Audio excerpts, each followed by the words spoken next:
You see a news story that contradicts something you believe deeply. Your first instinct is not to reconsider your position. It is to find flaws in the reporting. You question the source. You search for alternative explanations. You look for evidence that supports what you already think, while dismissing evidence that challenges it. This is not intellectual dishonesty. This is your brain protecting your sense of identity by filtering reality through the lens of what you need to be true. You are not just processing information. You notice evidence that supports your position while overlooking evidence that contradicts it. You remember studies that confirm your views while forgetting studies that challenge them. A study that challenges your political views becomes flawed research.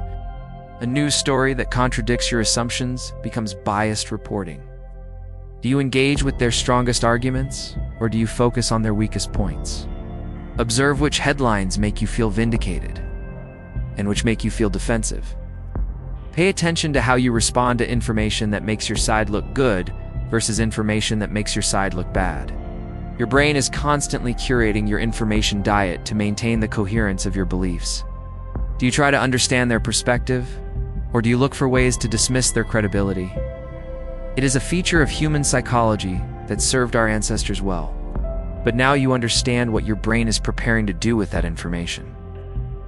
You see the sophisticated filtering system, getting ready to protect your worldview.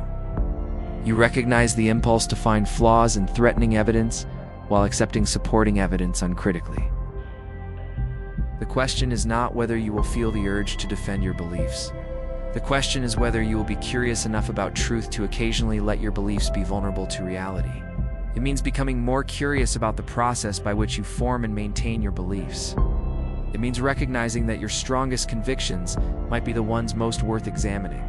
It means being willing to hold your beliefs lightly enough that they can evolve when you encounter compelling evidence. Attaining group cohesion was more important than perfect accuracy. They are those who recognize their biases and actively work to counteract them. They seek out information that challenges their views. They engage with people who disagree with them. Try to understand the strongest versions of arguments they oppose. They remain curious about the possibility that they might be wrong about things that feel absolutely certain. People who could maintain loyalty to their group's beliefs were more likely to survive and reproduce. It is a motivated system designed to protect your psychological well-being and social relationships. This system serves you well in many ways, but it can also lead you astray when truth matters more than comfort. The question is not whether you twist facts to fit beliefs. Everyone does. The question is whether you are willing to notice when you are doing it and occasionally twist your beliefs to fit facts instead. Your brain still carries this programming, prioritizing social and psychological stability over objective truth. Do you update your beliefs when presented with compelling counter-evidence? Or do you find reasons why that evidence does not apply to your situation?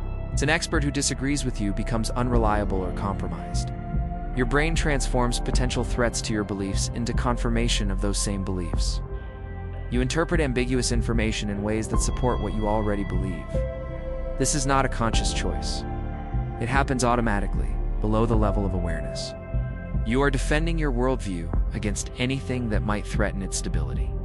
They actively seek out information that confirms what they already think while avoiding information that might prove them wrong. He called this cognitive dissonance reduction. When reality conflicts with your beliefs, something has to give. Usually it is your perception of reality that bends, not your beliefs. Your brain will perform remarkable mental gymnastics to maintain the consistency of your worldview. This phenomenon is called motivated reasoning, and it operates so seamlessly that you rarely notice it happening.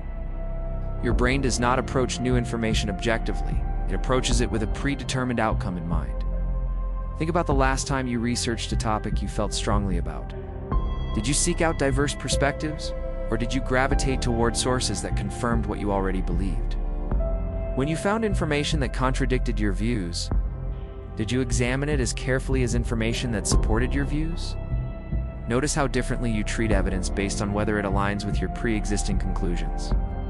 Every time you have felt certain about something complex and controversial, they are part of your identity structure. When someone challenges your beliefs, they are not just disagreeing with your thoughts. They are threatening your sense of who you are. Your brain responds to this threat by activating the same neural networks involved in physical self-defense.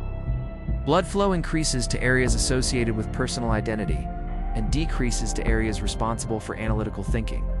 You literally become less capable of objective reasoning when your core beliefs are challenged. Because the process of twisting facts to fit beliefs is not something that happens to other people. It is something your brain does constantly, automatically, and with remarkable creativity. Understanding this does not make you immune to it, but it might make you more curious about what you are so determined to believe and why. When facts align with your beliefs, you accept them quickly and without much scrutiny.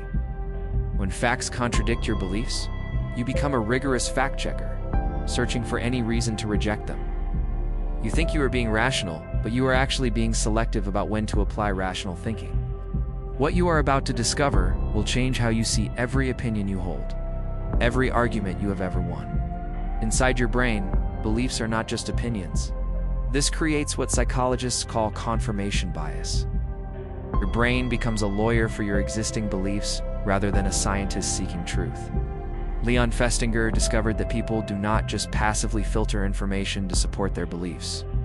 But here's what makes this process so sophisticated.